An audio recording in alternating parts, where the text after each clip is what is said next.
Welcome to MINA.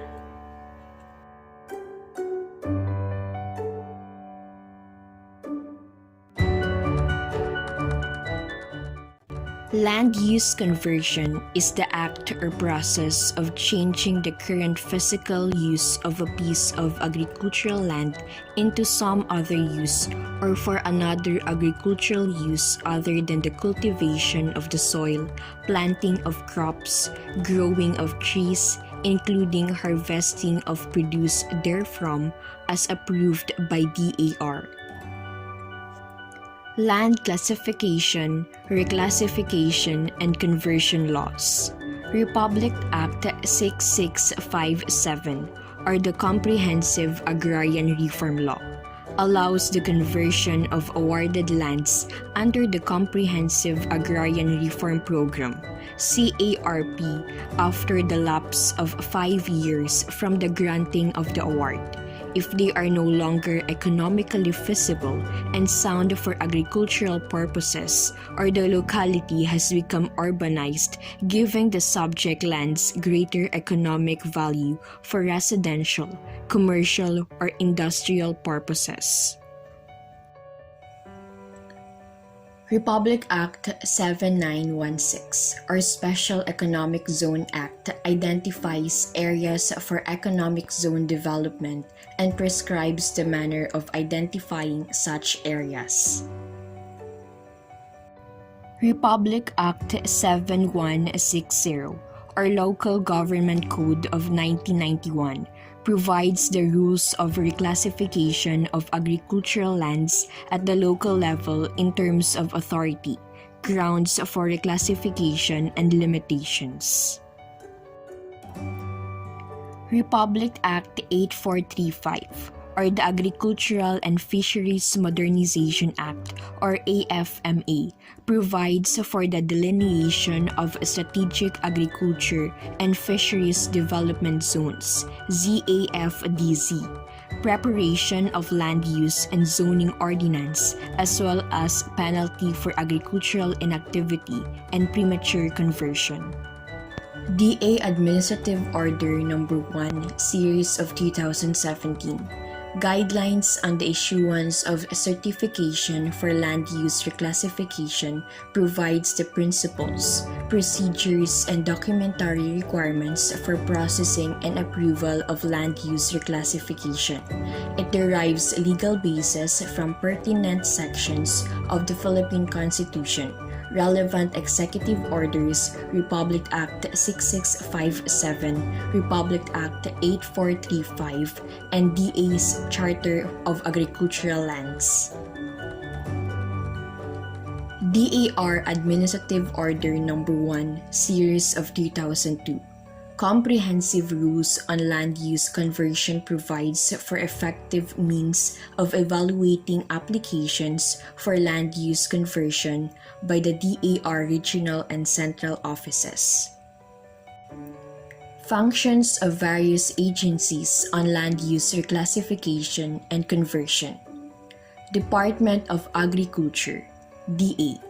Functions and certifications. Status of classification of a subject land under the Network of Protected Areas for Agricultural and Agro-Industrial Development, NPAAAD, and Strategic Agricultural and Fisheries Development Zones, SAFDZ. Status of irrigation coverage. Whether or not the land has ceased to be economically feasible and sound for agricultural production. Eligibility, non-eligibility for reclassification of agricultural land. Department of Agrarian Reform, DAR. Functions and certifications. Status of coverage under the CARP and presence of farmers, tillers, or occupants. Recommends the grant or request for reclassification. Issuance of conversion order. Department of Environment and Natural Resources, DENR. Functions and certifications. Inclusion, non-inclusion of subject land in the Network of Protected Area System, NIPAS. environmentally critical area, ECA, or will involve an environmentally critical project, ECP. Department of Trade and Industry, DTI. Functions and certifications. Allocations of lands for development of agro-industrial centers. Housing and Land Use Regulatory Board, HLURB. Functions and certifications. Actual zoning and classification of subject land based on Comprehensive Land Use Plan, CLUP. Land Bank of the Philippines, LBP. Functions and certifications. Payment of obligations by the applicant landowner of CARP awarded lands. Local government units, LGUs. Functions and certifications. Reclassification of lands. In an exclusive interview with the municipal agriculturist of Mina, Iloilo, Engineer Sixter C. Pelaez said, "The average monthly income of farmers in Mina is 6,000. Land conversion greatly affects the production of the farmers. Reduction in area also means reduction of total production. The demand for food increases as the population increases. So, kung ganubo ang aton nga production area, no, there's also a possibility this will also translate to reduction in volume of production. So, maybe later on, most of our commodities will be insufficient for the total population of the community or the municipality of Mina." The provisioning and controlling of services, as well as other essential environmental and ecological activities, are provided by land. Additionally, it has a direct impact on livelihoods and human well-being and contributes to food security.